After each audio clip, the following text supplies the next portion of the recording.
Hi எல்லாரும் எப்படி இருக்கீங்க? நான் ரொம்ப நல்லா இருக்கேங்க. இன்னைக்கு நம்ம வீட்லயே குக்கீஸ் எப்படி செய்யறதுன்னு சொல்லிட்டு, அதாவது வித்தவுட் ஓவன்ங்க. நம்ம லீவ்ல குழந்தைங்களுக்கெல்லாம் வெரைட்டி வெரைட்டியா செஞ்சு குடுக்கணும் இல்லையா? அதனால எப்படி செய்யறதுன்னு சொல்லிட்டு நான் உங்களுக்கு காமிக்கிறேன். பாருங்க. ஒரு 50 கிராம் வெண்ணெய் எடுத்துக்கலாம். 50 கிராம் வெண்ணெய் எடுத்தாச்சுங்க. அது கூட கோதுமை மாவு. நான் நாட்டு சர்க்கரை பாதியும், சுகர் பாதியும் போட்டிருக்கேன். கேஷ்யூஸ் ஒரு 1/2 கப்பு, அதாவது ஒரு 25 கிராம்ஸ் இருக்கிற மாரி எடுத்துக்கலாம். ஒரு 5 ஏலக்காய் எடுத்துக்கலாங்க. ஒரு 100 எம்எல் இருக்கிற மாரி கோதுமை மாவு. ஒரு 50 எம்எல் இருக்கிற மாரி நாட்டு சர்க்கரை, சுகர் 2ம் சேர்த்து, ஒரு 1/2 ஸ்பூன் இருக்கிற மாரி பேக்கிங் சோடாங்க. இதுதான் நம்மளுக்கு இப்ப தேவை. வாணலியில உப்பு போட்டு அத ப்ரீஹீட் பண்ணிடலாம். இது இந்த ப்ராசஸ் ஆரம்பிக்கிறப்ப. இப்போ நம்ம ஒரு மிக்ஸி ஜார் எடுத்துக்கலாங்க. நல்லா ட்ரை பண்ண மிக்ஸி ஜார் எடுத்தாச்சு. அதுல அந்த எடுத்து வச்சிருக்கிற கேஷ்யூஸ போட்டுறலாம். அதே மாரி நாட்டு சர்க்கரை, சுகர் 2யுமே போட்டுறலாங்க.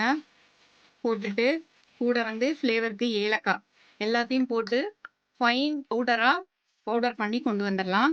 இது மாதிரி நம்ம பவுடர் பண்ணி கொண்டு வந்தாச்சு. அதை இந்த பட்டர்ல போட்டுடலாம்.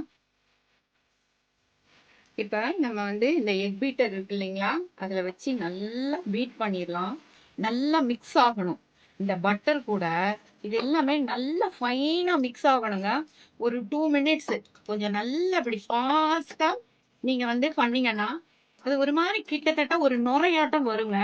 அதுதான் நம்மளுக்கு இந்த பக்குவம். பிஸ்கட் ரொம்ப சாஃப்டா வரும் உங்களுக்கு. எக் பீட்டர் அதுக்கு ரொம்ப நல்லா ஆப்ட்டா இருக்குங்க. இப்ப நம்ம ஒரு 2 மினிட்ஸ் கைவிடாம நல்லா பீட் பண்ணியாச்சுங்க. பாருங்க. உங்களுக்கே ஒரு டிஃபரன்ஸ் தெரியும். நல்லா எப்படி சேர்ந்து வந்திருக்குன்னு. இதுல நம்ம இப்ப இந்த கோதுமை மாவை போட்டுறலாம். போட்டுட்டு இந்த பேக்கிங் சோடால ஒரு கொஞ்சமா ஒரு பிஞ்ச் இருக்கிற மாதிரி போட்டுக்கலாங்க. போட்டுட்டு இத 2யும் இப்ப திருப்பி ஜென்டிலா கலக்கலாம்.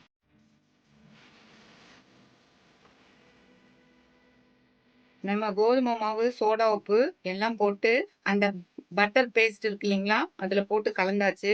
இப்ப மாவு இந்த அளவு அப்படியே சாஃப்டா இருக்கணுங்க. பாருங்க எவ்வளோ சாஃப்டா இருக்குன்னு சொல்லிட்டு பாருங்க. இது மாதிரி சாஃப்டா இருக்கணும். இப்ப நம்ம சப்பாத்தி தேய்க்கிறோம் இல்லையா, அந்த ஷீட் இருக்குல்ல, அதுல இந்த மாவை வச்சிடலாம். வச்சுட்டு அதுக்கு மேல ஒரு பிளாஸ்டிக் ஷீட் போட்டுடலாம். அதுக்கு மேல ஒரு பிளாஸ்டிக் ஷீட் போட்டுட்டு அதை வச்சு மெதுவா இப்படி தேய்க்கலாம். இப்ப இந்த திக்னஸ்ல நம்ம தேய்ச்சா போதுங்க. பாருங்க.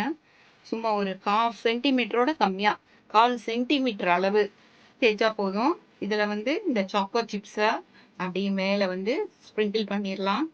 இது நம்மளோட ஆப்ஷன்ஸ். கேஷ்யூஸ் போடலாம், நட்ஸ் எது வேணாலும் அப்படியே சின்ன சின்ன பீசஸா கட் பண்ணி போடலாம், சாக்கோ சிப்ஸ் போடலாம். இது நம்மளோட ஆப்ஷன் தாங்க. அளவும் குவான்டிட்டியும் நம்மளோட ஆப்ஷன் தான். எவ்வளவு வேணா போட்டுக்கலாம். இது போட்ட அப்புறம் நம்ம திருப்பி லைட்டா இதை தேய்ச்சி விட்டுறலாம்.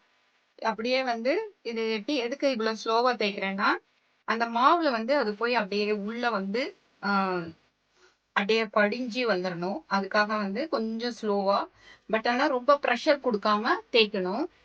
அதுதான் ரொம்ப இம்பார்ட்டன்ட். ப்ரெஷர் கொடுக்க கூடாது, ஆனா அது உள்ளேயும் அமுங்கி இருக்கணும். அது மாதிரி நம்ம தேய்ச்சிக்கலாங்க. தேய்ச்சிட்டு இப்போ ஒரு சின்னதா ரவுண்ட் ரவுண்டா கட் பண்ணிடலாம். இது மாதிரி நம்ம ஏதாவது ஷார்பன் எட்ஜஸ் வச்சு கட் பண்ணிடலாம்.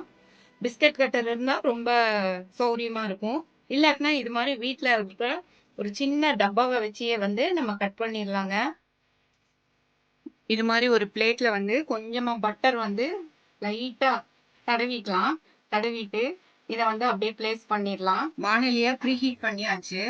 பிஸ்கட் ஃபுல்லா இப்படி கட் பண்ணியாச்சுங்க. இதை இப்போ ஒரு லிட்டு போட்டு நம்ம மூடிடலாம். இப்போ சிம்ல வச்சிருக்கேன் நானு. கொஞ்சம் ஹை பண்ணிக்கலாம். பாதி அளவு இருந்தா போதும். ரொம்ப ஹீட் வேண்டாம். 12 மினிட்ஸ் இதை அப்படியே டிஸ்டர்ப் பண்ணாம விட்டுறலாம். நம்மளோட குக்கீஸ் சூப்பரா ரெடி ஆயிடும். சூப்பரா பிஸ்கட் எக்ஸ்ட்ராடினரியா பேக் ஆயிருக்குங்க. நல்லா சாஃப்டா இருக்கு. இது நம்ம இது மாதிரி ட்ரை பண்ணலாங்க.